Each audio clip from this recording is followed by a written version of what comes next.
2214.07.0167 akan melanjutkan analisis bab 2, kajian pustaka dan landasan teori.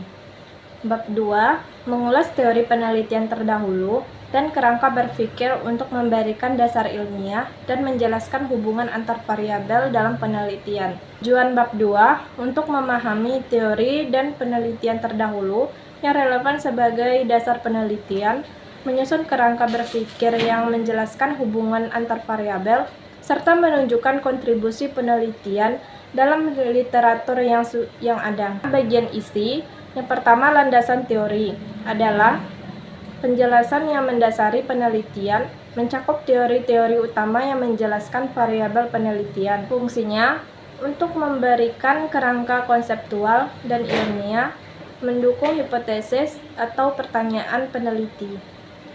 Contoh pada skripsi, yang pertama, media pembelajaran menjelaskan sebagai alat bantu yang memudahkan siswa memahami materi pembelajaran. Kedua, model discovery learning dijelaskan sebagai model pembelajaran berbasis saintifik yang melibatkan siswa secara aktif untuk menemukan konsep. Yang kedua, kerangka berpikir menjelaskan hubungan antar variabel secara sistematis. Fungsinya menggambarkan proses logis bagaimana variabel bebas mempengaruhi variabel terikat. Biasanya kerangka berpikir disajikan dalam bentuk narasi dan diagram. Contohnya, penggunaan media pembelajaran yang tepat dapat meningkatkan efektivitas model discovery learning. Media seperti audiovisual membantu siswa memahami konsep biologi yang abstrak sehingga meningkatkan hasil belajar siswa. Yang ketiga, penelitian yang relevan. Penelitian yang relevan membandingkan peneliti sebelumnya dengan penelitian saat ini.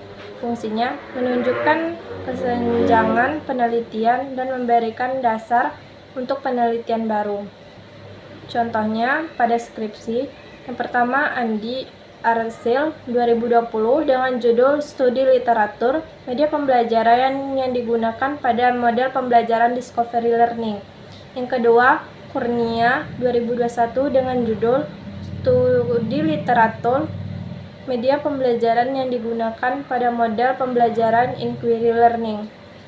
Yang keempat, hipotesis. Dalam skripsi tidak dijelaskan hipotesisnya. Alasan karena skripsi tersebut menggunakan jenis penelitian yang dilakukan adalah studi literatur atau kajian pustaka, yang biasanya tidak memerlukan hipotesis seperti penelitian eksperimen atau kuantitatif yang lebih formal. Kemudian bagian kelebihannya, yang pertama, setiap komponen pada bab 2 disusun dengan urutan logis, mencakup landasan teori penelitian yang relevan dan kerangka berpikir. Yang kedua, penelitian terdahulu dirangkum secara sistematis sehingga memudahkan pembaca membandingkan penelitian ini dengan penelitian yang sebelumnya. Kemudian bagian kekurangan, yang pertama, beberapa teori seperti pengertian media pembelajaran dan discovery learning dijelaskan secara umum tanpa fokus pada relevansi khusus terhadap pembelajaran biologi. Yang kedua, sebagian referensi berasal dari sebelum 2015 sehingga kurang mencerminkan pengembangan terbaru. Kemudian saran perbaikan, yang pertama, perkuat hubungan antar teori yang dibahas dengan konteks pembelajaran biologi. Misalnya, bagaimana discovery learning dapat meningkatkan pemahaman konsep biologi yang abstrak. Yang kedua, gunakan jurnal atau buku terkini dalam 5 tahun terakhir untuk mendukung teori dan argumen. Sekian dari saya.